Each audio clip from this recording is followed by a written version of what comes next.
Halo semuanya, ketemu lagi di channel Les Privat Ridaya.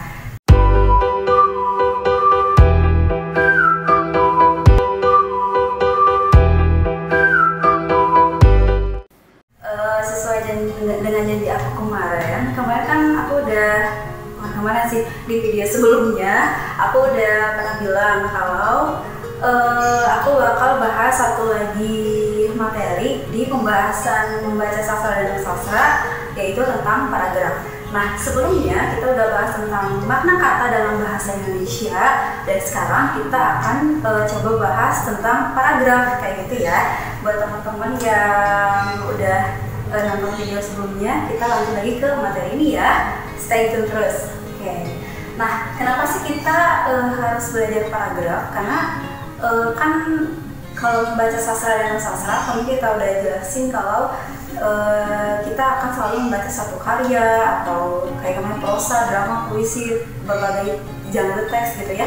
Nah, berbagai jenis teks, jadi pasti hubungannya dengan paragraf. Nah, kita harus bisa mengidentifikasi paragraf itu apa aja sih kayak gitu. Oke, kita bahas langsung aja ya.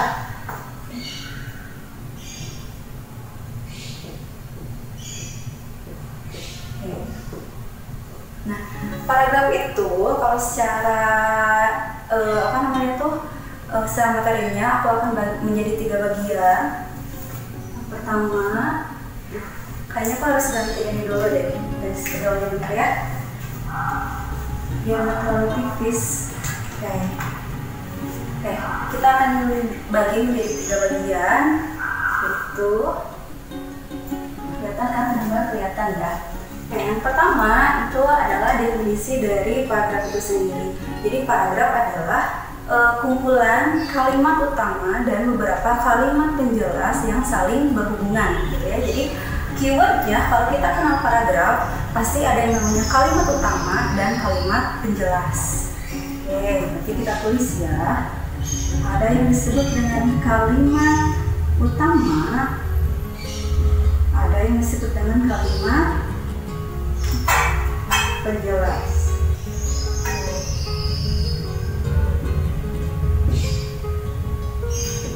Kita kasih space ya, biar aku nanti jelasin apa sih kalimat utama, apa kalimat penjelas, apa perbedaannya gitu ya. Kalimat penjelas. Nah, apa bedanya? Jadi kalimat utama itu adalah kalimat yang biasanya bersifat umum dalam artian dia general gitu ya. Jadi sifatnya adalah umum. Nah, sedangkan penjelas dia khusus. Jadi kalimat itu lebih spesifikasi lagi mengenai suatu, misalkan mau bicarain tentang apa ya, tentang sekolah, berarti secara umum sekolah itu kayak gimana sih, terus spesifiknya di sekolah itu misalkan ada apa, ada kelas, ada siswa, ada murid, ada guru kayak gitu ya. Itu ya lebih ke khususnya. Jadi generalnya sekolah itu apa. Kalau di kita tuh kayak definisi awal gitu. Kalau biasanya ya kalimat utama yang bersifat umum aja general. Itu kalimat utama. Jadi kalimat penjelas itu sifatnya khusus. Gitu. Nah, kalau kita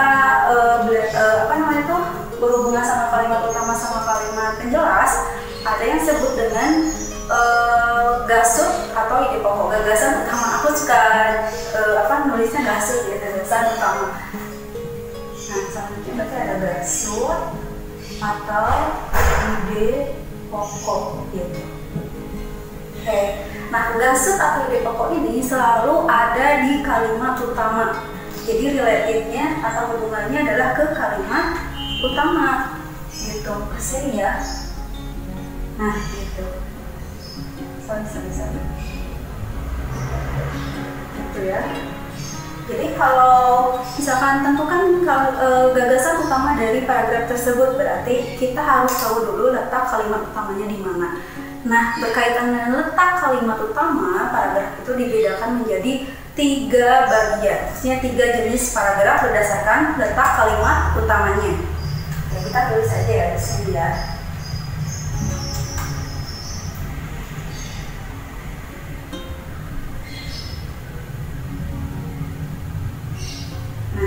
Yang pertama ada yang disebut dengan paragraf deduktif. Kita kasih warna biru aja ya, biar beda. Oke, yang pertama ada yang disebut dengan paragraf deduktif. Nah, apa sih paragraf deduktif? Jadi paragraf deduktif itu adalah paragraf yang mempunyai kalimat utamanya di awal paragraf. Jadi keywordnya adalah awal paragraf. Jadi kalau aku sih kalimat utama itu kalut ya. Jadi aku tulis aja ya, kalut di awal paragraf. Kalut di awal paragraf. Oke, untuk contoh paragrafnya boleh dilihat sekarang di sini.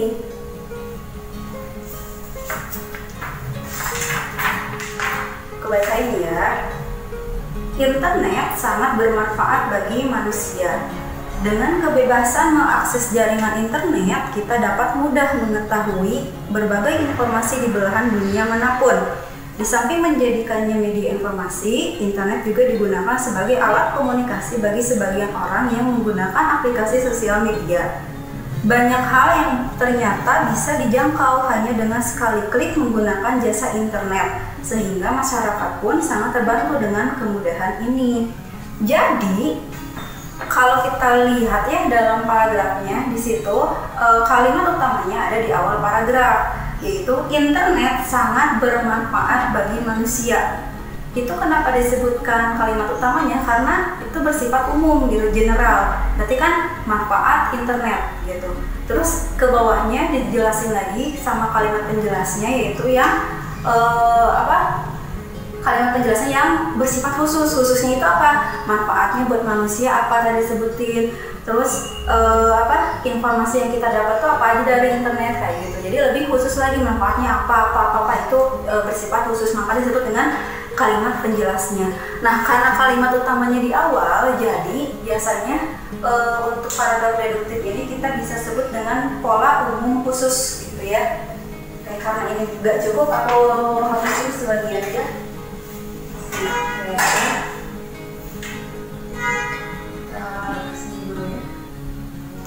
Cukup gak? Iya, benar-benar cukup. Jadi ada pola umum khusus gitu untuk paragraf deduktif. Nah, yang kedua yaitu paragraf induktif. Nah, yang kedua adalah paragraf induktif.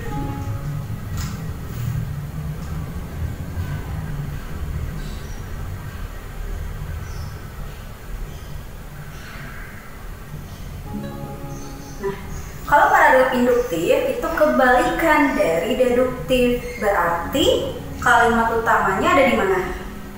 Betul, berarti di akhir paragraf ya, kita tulis. Berarti kalut di akhir paragraf. Kalut di akhir paragraf. Gitu. Berarti polanya apa? Polanya khusus umum. Jadi di kalimat penjelas dulu di awal, baru akhirnya adalah si kalimat utamanya yang bersifat umum. Jadi polanya pola khusus umum gitu. Jadi kalau ditanya misalkan paragraf induktif apa sih? Ingat aja polanya khusus umum, berarti kalutnya atau kalimat utamanya pasti ada di akhir paragraf. Nah, biasanya paragraf induktif itu terbagi menjadi 3 bagian lagi. Karena kalimat utamanya di akhir, jadi pembagiannya ada yang disebut dengan paragraf generalisasi. Artinya generalisasi itu adalah si isi kalimat penjelasnya dengan kalimat utama itu mirip banget. Jadi suka general, berarti dia kalimat penjelasnya pasti mirip dengan kalimat utamanya dan ada kata yang memang selalu diulangi gitu. Tapi kita tahu cirinya adalah generalnya atau umumnya adalah di akhir kalimat, di akhir paragraf gitu. Terus kalau yang kedua ada yang disebut dengan kausalitas. Aku tulis aja kali ya. Jadi paragraf induktif itu, oke, aku bagi 3 ya. Tadi ada yang disebut dengan generalisasi. Yang kedua itu ada kausalitas. Kausalitas apa? Berarti ada sebab akibat gitu. Jadi biasanya konjungsi, kayaknya ada suaranya nggak apa-apa ya.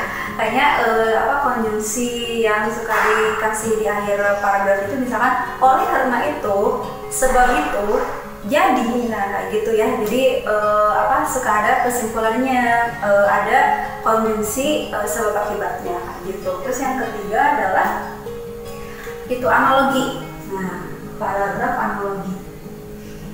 Analogi itu kan membandingkan dua hal yang memiliki kesamaan gitu ya. Jadi pasti ada kesimpulannya di bawah. Jadi biasanya itu termasuk ke paragraf induktif atau paragraf yang kalimat utamanya di akhir paragraf. Nah, yang ketiga itu ada yang disebut dengan paragraf campuran. Sebentar, aku bisa pakai ya. Oke, paragraf campuran. Kayak gitu ya. Paragraf campuran. Nah, kalau paragraf campuran kita tulis dulu ya. Paragraf campuran. Berarti kalau paragraf campuran namanya juga ada campuran, pasti ada awal dan akhir, betul. Jadi paragraf campuran itu adalah paragraf perpaduan antara deduktif sama induktif. Artinya apa? Berarti kalutnya ada 2. Nah, ya. Jadi keywordnya adalah kalutnya ada 2. Berarti bisa berarti ada di awal dan ada di akhir paragraf, ya. Kalut di awal dan di akhir paragraf. Aku nulisnya nanjak ini ya, gak apa-apa ya. Jadi kalutnya atau kalimat utamanya itu ada di awal dan di akhir paragraf gitu. Bentar, tadi aku belum nyontohin si contoh paragraf induktif ya. Oke, aku munculin dulu ya teks untuk contoh paragraf induktif. Setelah banjir surut, anak-anak yang berhasil dievakuasi kemarin diantar ke pelayanan medis darurat untuk diberikan pemeriksaan. Ternyata kasus penyakit yang diderita anak-anak korban banjir bandang tersebut cukup beragam. Sebanyak 15 anak mengalami diare akut, 2 anak menderita penyakit kulit, dan 4 anak dipastikan terkena demam berdarah. Dapat dikatakan, banjir bandang yang melanda Denpasar minggu lalu itu membawa dampak yang buruk bagi kesehatan anak korban banjir. Nah, dari teks tersebut itu jelas banget ya kalau si kalimat utamanya itu ada di bawah. Jadi semacam kesimpulannya dapat dikatakan bahwa banjir bandang itu berarti kan terjadi banjir bandang di daerah Denpasar itu dan mengakibatkan anak-anak yang luka. Tadi disebutin berapa jumlah angka anak yang menderita diare apa gitu ya. Jadi kalimat penjelas atau kalimat yang khususnya udah disebutin dari awal dulu gitu. Itu untuk contoh untuk contoh paragraf induktif gitu. Nah, kalau paragraf campuran kita beri lagi, maaf ya kalau aku selang-seling kayak gini. Jadi kalau untuk paragraf campuran, ingat sekali lagi bahwa kalimat utamanya itu ada di awal dan ada di akhir paragraf. Dan biasanya keywordnya itu, jadi kalimat yang awal sama kalimat itu mirip, ada kemiripan gitu ya. Kata kuncinya itu adalah kata-kata yang diulang-ulang gitu. Jadi kata-kata yang diulang-ulang gitu. Itu keywordnya. Dan polanya kayak gimana berarti? Berarti kalau paragraf deduktif itu umum khusus, induktif itu adalah khusus umum, berarti kalau paragraf campuran adalah betul. Jadi umum, khusus, umum lagi gitu ya polanya. Aku tulis di sini juga kelihatan ya.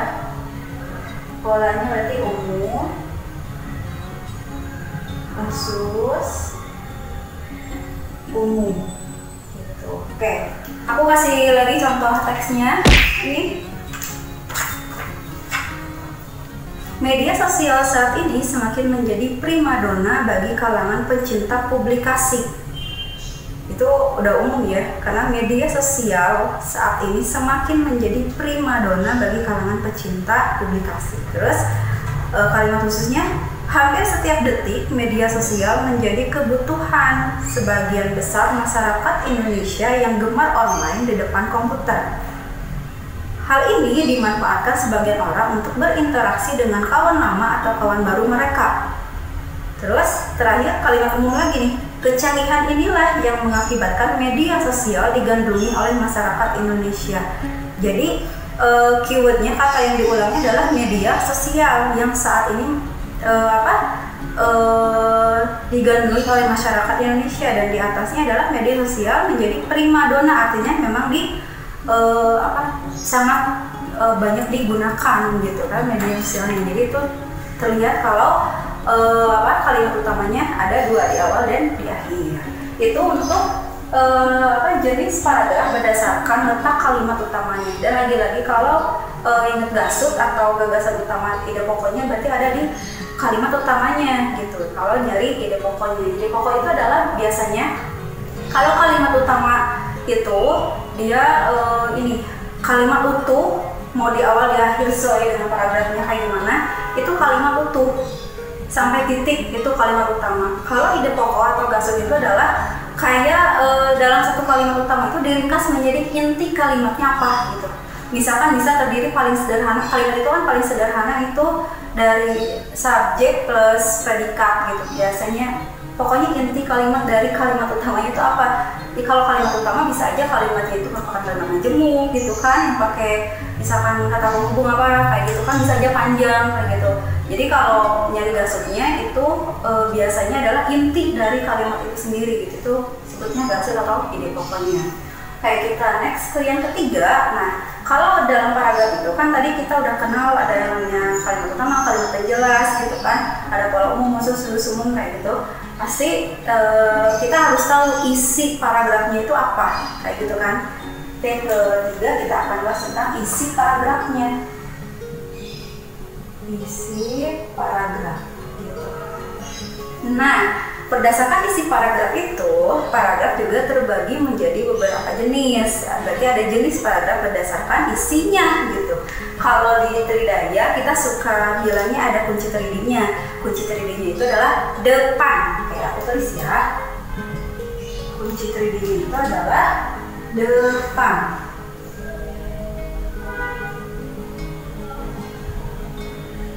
Depan. Apa sih depan? D-nya itu adalah deskripsi. Nah, kita tulis atau enggak ya? Oke, kita tulis aja ya satu-satu ya. Oke, satu. Itu adalah deskripsi. Kita bahas satu-satu ya. Atau kita sebutin dulu depannya apa ya? Satu, deskripsi. Depan itu D-nya deskripsi, E-nya eksposisi, P-nya persuasi, A-nya argumentasi, dan R-nya adalah narasi. Oke, kita akan bahas satu-satu ya, mulai dari deskripsi.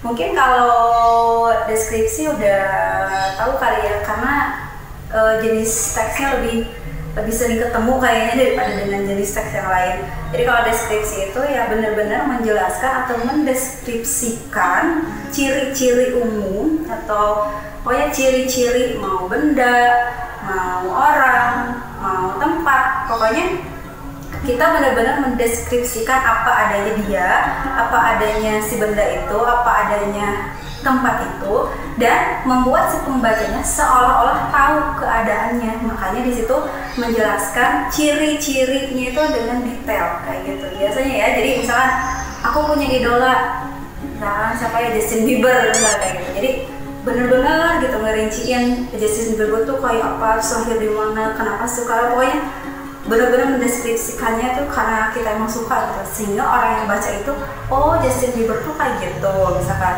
Terus kalau suka tempat Bali misalkan, Bali itu indah, Bali itu mempesona, Bali itu pantainya bersih sampai gitu. Terus sampai orang yang baca itu tahu keadaan Bali itu kayak gitu. Keadaan Bali itu yang digambarkan itu tergambar jelas di imajinasi orang yang baca itu untuk deskripsi. Terus yang kedua yaitu tadi apa, habis D pasti E ya, E itu adalah eksposisi. Oke, dua berarti eksposisi. Nah, Kalau eksposisi, oh iya benar, deskripsi itu biasanya berdasarkan fakta ya, jadi dia masuk ke sastra biasanya, jadi emang fakta gitu, tempatnya di mana, orangnya gimana, bendanya kayak gimana gitu. Nah, kalau yang kedua eksposisi itu biasanya isinya adalah paragraf yang memang memberikan sumber informasi yang jelas buat kita. Contohnya adalah kayak biografi kayak gitu ya, ini bisa masuk ke eksposisi. Biografi itu bisa masuk ke eksposisi. Terus prosedur, teks prosedur itu bisa masuk ke eksposisi. Karena kalau kita udah baca satu biografi seorang tokoh misalnya, jadi kita bisa mengetahui informasi misalnya keteladanan jadi tokoh itu apa, terus riwayat hidupnya dari mulai lahir sampai dia sekolahnya kayak gimana, sampai apa yang bisa kita ambil untuk diteladani dari seorang tokoh itu. Kalau teks prosedur kan bagaimana cara membuat omelet misalkan, berarti kan kita jadi tahu nih cara membuat omelet itu kayak gimana. Berarti kan teks eksposisi selalu memberikan informasi kepada pembacanya kayak gitu. Terus yang ketiga berarti P ya, P itu tadi apa? Betul, persuasi. Berarti yang ketiga itu adalah persuasi. Oke, dari kata persuasinya ada persuasif gitu, berarti ajakan ya, biasanya ngajak gitu isinya. Tapi kalau dalam ajak, contohnya apa sih kalau dalam persuasi? Betul, pidato. Ya, pidato tuh biasa berkoar-koar tuh, harus ngajak orang gimana-gimana. Terus kalau ceramah misalkan ngasih nasihat orang biar orang tuh termotivasi, ngajak kebaikan kayak gitu ya. Jadi persuasi itu untuk mengajak intinya. Tapi di sini kita tulis dulu aja. Contohnya tadi apa? Pidato, ceramah gitu ya. Nah, kita tulis pidato, ceramah gitu. Dan keywordnya itu adalah tadi ngajak.